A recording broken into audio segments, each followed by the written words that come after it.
Zelensky says Xi and Putin are sabotaging peace talks. Who would have thunk? The Philippines says war with China is on the table, and China reaches the far side of the moon. That and more on this week's China News Headlines. Welcome to China Uncensored. I'm Chris Chappell, and this episode is sponsored by Surfshark. Whenever you go online, you should be using a VPN like Surfshark to cover your tracks and protect your identity. I'll tell you more at the end. China's Chang'e 6 lunar probe has successfully landed on the far side of the moon, where it proudly flashed the Chinese Communist Party flag before beginning the journey back home to Earth. China was the first to land a probe on the far side of the moon back in 2019, overcoming the obstacles of difficult terrain and communication challenges, not to mention the rainbows. This time, the Chang'e lander is bringing back the world's first samples from the region, including potentially some of the oldest rocks on the moon, older even than this kind of rock. This is a big win for the Chinese Communist Party and a propaganda coup for Xi Jinping. By the way, did you know, if you play the CCP's Dark Side of the Moon propaganda at the same time as watching The Wizard of Oz on mute, you can see that Xi Jinping still looks like Winnie the Pooh. A t-shirt you can buy at ChinaUncensored.tv/merchandise. U.S. Defense Secretary Lloyd Austin recently attended the Shangri-La Defense Forum in Singapore.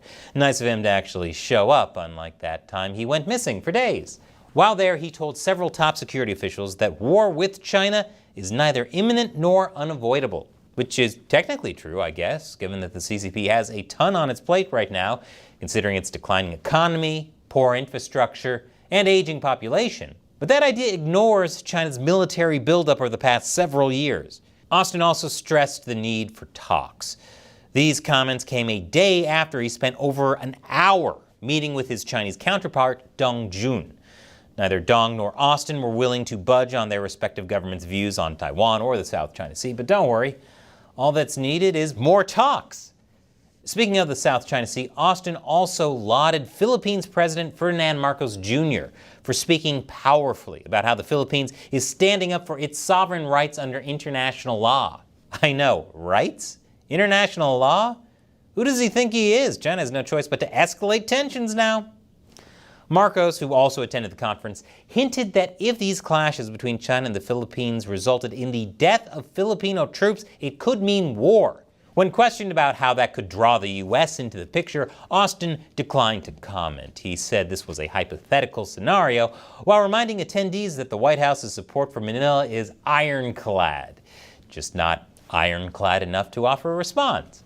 I think you have to upgrade to the silver-clad package to get one of those. Also at the conference was Ukrainian President Volodymyr Zelensky. He made a surprise visit to Singapore with a not-so-surprising accusation against the Chinese Communist Party, that it's disrupting upcoming peace talks in Switzerland. How? Mainly by saying it won't attend. China said it wouldn't attend the conference because Russia wasn't invited, which just goes to show that world politics aren't all that different from high school parties. Russian President Vladimir Putin said during a recent visit to China that the conference was an opportunity for Ukraine to pressure the West into supporting a full Russian withdrawal back to the 1991 borders, which kind of looks like what's happening.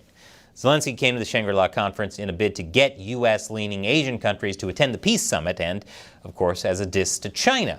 Zelensky said, "This is unfortunate that such a big, independent, powerful country such as China is an instrument in the hands of Putin." Ooh, sick burn, Zelensky. Should we hire him? China claims that it takes no sides in the ongoing war, despite reports that it sent drone parts to the Russian army and has helped the Kremlin skirt Western sanctions. Zelensky held a meeting with Lloyd Austin at the conference, but not with Dong Jun, which again just goes to show that world politics aren't all that different from high school parties. Despite what Zelensky said in Singapore about China aiding Russia, things might not be going so smoothly for the no-limits partners. This week, a gas pipeline deal has stalled over China's price demands. China has been helping Russia out a lot by buying Russian natural gas and oil, despite massive Western sanctions on Moscow. But now, China is taking advantage of Russian dependency, especially in regards to the power of Siberia 2 pipeline, which redirects gas that is no longer going to Europe to China. Russia heavily subsidizes its domestic energy prices, and the CCP wants to buy at the subsidized price. Additionally, it only wants to commit to buying a small fraction of the gas pipeline's estimated annual capacity of 50 billion cubic meters. So talks seem to have hit a dead end. Maybe Zelensky spoke too soon when he said that China is a puppet of Putin. If anything, Putin might be a puppet of Xi, his little piglet, if you will. Tensions continue to mount between China and the Philippines. Earlier I said President Marcos threatened war if China kills a Filipino in the South China Sea. But China is accusing Filipino military personnel of pointing guns at the Chinese Coast Guard, which the Philippines has denied. The incident happened on May 19th when the Chinese Coast Guard seized supplies for a Philippine military outpost at the Second Thomas Shoal. Philippines military personnel are stationed on the Sierra Madre, a rusty World War II-era ship purposely grounded on the shoal since 1999. The CCP only broadcasted these claims last Sunday. And when Beijing isn't backstabbing the Russians or irritating the Filipinos, it's threatening the Taiwanese. Again, the Chinese Communist Party says it's ready to forcefully stop Taiwan independence. What was that saying from Beauty and the Beast? Tale as old as time? At the Shangri-La conference, Chinese Defense Minister Dong Jun once again reiterated that the CCP will act resolutely and forcefully at all times to curb the independence of Taiwan and to ensure that it never succeeds in its attempts. Dong also threatened to crush anyone who dares to help Taipei become independent. And Taiwan said it regretted that he made those remarks, which is the most brutal response possible. Taiwan literally pulled a, "I'm not mad, just disappointed." But Taiwan is still preparing for the worst-case scenario by reviving a new generation frigate program. According to a May 25th report in local media outlet LTN, the new generation frigate will help Taiwan deal with the ongoing challenges of the Taiwan Strait and increase joint operational capabilities while coming with a sophisticated set of air defenses. Some warn that the program is too difficult and expensive to revive. And there are questions over whether or not the U.S. will supply the Aegis air defense system, which is critical to the frigate. So basically, there's a lot that is still either unknown or undecided about this. Looks like Taiwan needs to upgrade to that silver-clad package. This week was the 35th anniversary of June 4th, 1989, a day where nothing happened in Tiananmen Square. Don't worry about it. But outside of China, people remembered. Especially Taiwanese President Lai Ching-te, saying that the massacre will not disappear in the torrent of history. Lai said that Taiwan would work hard to make this historical memory last forever, and that it's a reminder that democracy and freedom are hard-won, which is another one of the reasons the CCP wants to erase Taiwan. Just like they're doing to Hong Kong. Hong Kong was once the only place in China where commemorations of the 1989 Tiananmen Square massacre were allowed. No longer now that the CCP dominates the port city. Hong Kong police detained artist San Mu Chen this past Monday, although he was quickly released after a round of questioning. According to authorities, he was found causing chaos near a park where commemorations often take place. Let's play a game. I want you to imagine what causing chaos means. Smashing windows? Throwing Molotov cocktails? Nope.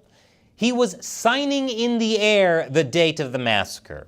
Police then quickly came and took him away. Such chaos.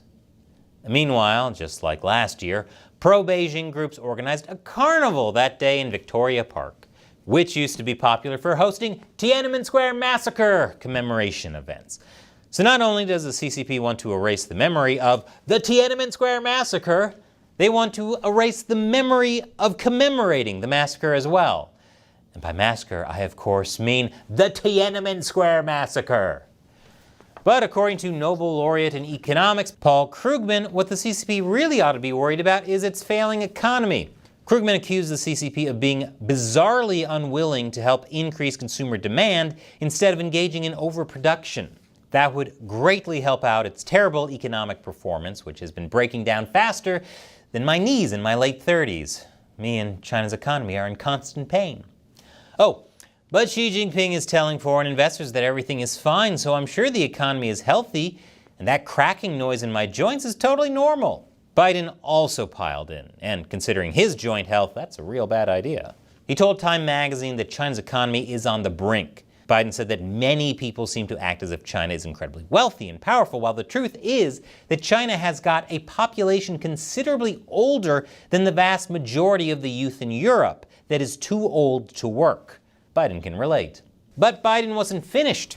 He also said that China has an economy that's on the brink there. The idea that their economy is booming, give me a break. And then he described the Belt and Road project as a nuisance graveyard initiative. A little weak. Leave the burns to Zelensky. So while the CCP can bully its people, its neighbors, and even send rovers to the dark side of the moon, it can't ensure the prosperity of its people or economy. That's not a recipe for a long reign. Pretty soon, all the CCP will be remembered for is the Tiananmen Square massacre. Now, I got another video I want to show you, but first, this episode is sponsored by Surfshark.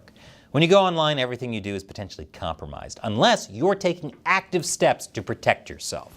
No matter where you live, no matter what you do online, you should always be keeping your internet activity private with a VPN like Surfshark, especially when you're doing things like logging into your bank account or credit card online. If you've ever used shared Wi-Fi, you're in danger. Hackers can easily steal your password without you even knowing it. And when you travel, especially overseas, you might need a VPN that makes it look like you're in your home country, just to log into your accounts. So it saves a huge potential hassle. And you can install it on as many devices as you want, even on your Amazon Fire TV stick. You know, if you want to make it appear like you're logged in from a different country so you can access all the good Netflix shows that are geo-blocked. So seriously, check out Surfshark. Go to surfshark.com/uncensored and you'll get 4 months extra when you sign up. That's surfshark.com/uncensored or use the code uncensored at checkout. The link is in the description below. And here's that video I want to show you. If you didn't know, I also have a new show called Deep Thoughts While Gaming, where I combine news, politics, and philosophy with my patented humorous approach with gaming, all in the span of 15 minutes or less. Click here for the latest and let me know what you think.